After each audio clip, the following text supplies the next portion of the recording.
تو 11واں سوال اس میں یہ تھا کہ مرد کو تو وراثت میں عورت سے ڈبل حصہ ملتا ہے. عورتوں کی طرف سے یہ سوال کیا جاتا ہے کہ اس میں بھی اسلام نے عورت کے اوپر زیادتی کی ہے کہ عورت کو جو ہے وہ آدھا ملے گا، مرد کو اس سے ڈبل ملے گا.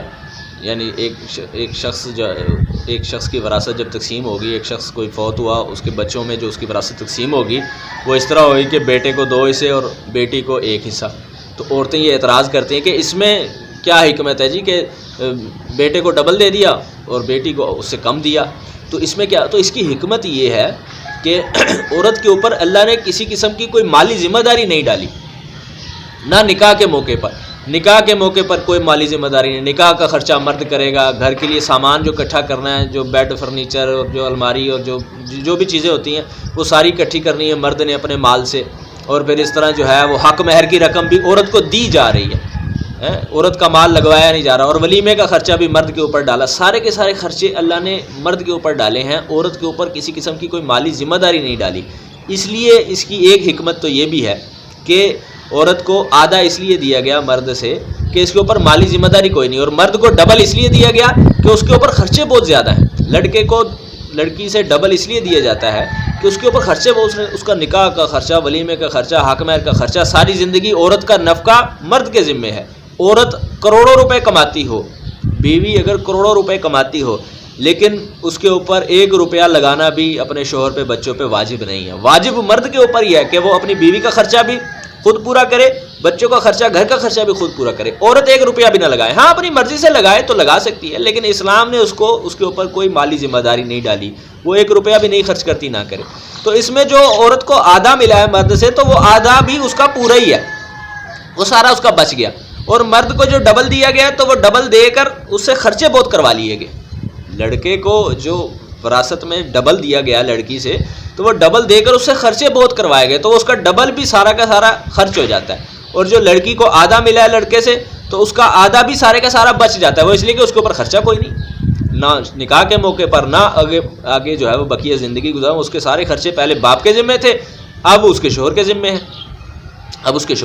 وہ ساری زندگی شوہر اس کے خرچے اٹھائے گا. تو کسی قسم کا خرچہ بھی تو عورت کے اوپر نہیں ڈالا گیا نا. تو اس کو آدھا اگر ملا ہے تو وہ اس کا آدھا بھی سارے کا سارا بچ گیا، اس کے پاس ہے. لیکن مرد کو جو وہ لڑکی سے ڈبل ملا ہے تو اب وہ اس کا سارے کا سارا لگوا دیا گیا. وہ ڈبل تو ملا لیکن لگ گیا بیچارے کا. لیکن لڑکی کو ملا آدھا، لگا کچھ بھی نہیں. تو اس میں عورت کو فائدہ ہے، عورت کو نقصان نہیں ہے. اسی طرح لوگ سوال کرتے ہیں کہ جب ایک لڑکا کوئی شخص فوت ہو جائے تو اس کے والدین بھی ہوں، تو وراثت میں جو حکم ہے اس کی جو وراثت اس شخص کی جو وراثت تقسیم ہوگی تو اس کے والدین میں کس طرح تقسیم ہوگی کہ باپ کو زیادہ دیا گیا، ماں کو اس سے کم دیا گیا. کہ باپ کو زیادہ ملے گا اس کی وراثت میں سے، اور اس لڑکے کی ماں کو جو ہے وہ کم دیا گیا. حالانکہ ماں کے حقوق زیادہ ہیں. ماں نے مشقت بڑی اٹھائی اسے پالنے میں، اسے جننے میں، تو بڑی مشقتیں اٹھائی ہیں ساری زندگی اپنے بچے کے لیے، اپنے بیٹے کے لیے. تو اب جب وہ مرا ہے تو اس کا فائدہ، اس کے مال کا فائدہ ماں کو کم اور باپ کو زیادہ دیا جا رہا ہے. تو اس کی بھی یہی حکمت ہے کہ باپ کو مال زیادہ تو دیا گیا، لیکن باپ کے ذمے اپنی بیوی کا، یعنی اس لڑکے کی ماں کا خرچہ بھی تو ہے نا. ساری زندگی کا نفقہ اس نوجوان کی ماں کا اس کے باپ کے ذمے ہے. تو باپ کو اگر زیادہ دیا گیا تو زیادہ دے کر ماں پہ ہی لگوا لیا گیا، کیونکہ اس کا نفقہ ماں کا نفقہ تو باپ کے ذمے ہے. تو مرد اپنا جو ہے وہ خرچہ وہ تو عورت پہ ہی کرے گا.